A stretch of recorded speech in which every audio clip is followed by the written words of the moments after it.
guys, this is Mark MJ. Ito yung aking YouTube channel. So ang pag-uusapan natin yan kung paano maiwasan yung pag-uubo ng ating mga alagang baboy. So para maiwasan yun, una, huwag nating paliguan. Lalo na ngayon na tiglamig. Ulan ng ulan, halos araw-araw umuulan. Kagaya dito sa amin, no? Ayan. Umuulan. Pag ganitong umuulan, hindi ko pinapaliguan na itong mga alaga nating mga inahin. Ito isa. Yung isa. Tutulog ata.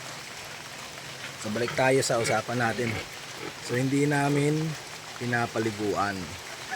Ang ginagawa namin pag naiinitan sila, yung sahig, binabasa lang po namin yun. Pero yung katawan nila, hindi.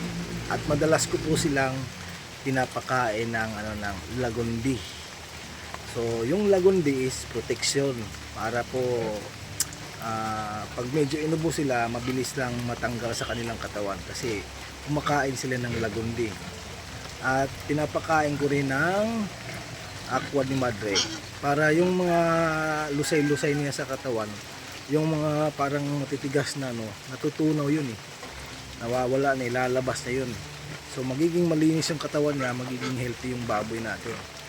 Kaya payo ko sa lahat ng mga nagsisimulang hog raiser o sa mga nagsisimula or yung nag-aalaga ng mga inahin, wag niyo pong masyadong paliguan araw-araw yung mga baboy natin kasi hindi po yan tao na araw-araw naliligo. Hayop po yan sila. Walang damit, diba? Tayo nga may damit. Pag pinaliguan tayo araw-araw, lalo na pag hindi maganda yung panahon, nagkakasakit. Ito pa kayang hayop. Kaya ang dapat na gawin natin, wag nating araw-arawin na pagpapaligo sa mga hayop, yung mga alaga nating baboy. Kasi pag inaraw-araw na natin yan, minsan inuubo, sinisipon, minsan nagkakaproblema ka na, hindi na kumakain.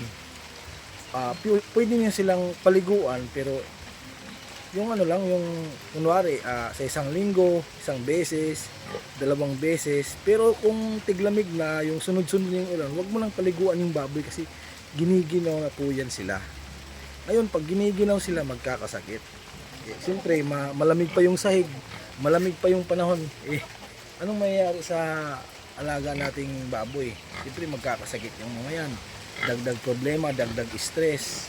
So, ang gawin natin, wag natin paliguan, bantayan ng natin, tingnan natin kung magkakasakit o hindi. Kung hindi magkakasakit, mas maganda. Basta pakainin lang po ng Madre de Aqua lagi at saka yung lagundi para healthy yung katawan nila. At laging nasa kondisyon, injikan nyo po ng Bilamil o kaya kung ano mang available na mga injectable B-complex na meron every week or every 2 weeks. Nasa pag-aalaga nyo kung anong diskarte, diba? So yun lang ang masasabi ko. Maraming salamat sa inyong panonood. This is my YouTube channel, Mark MJ. Pag-subscribe na lang dyan, and thank you.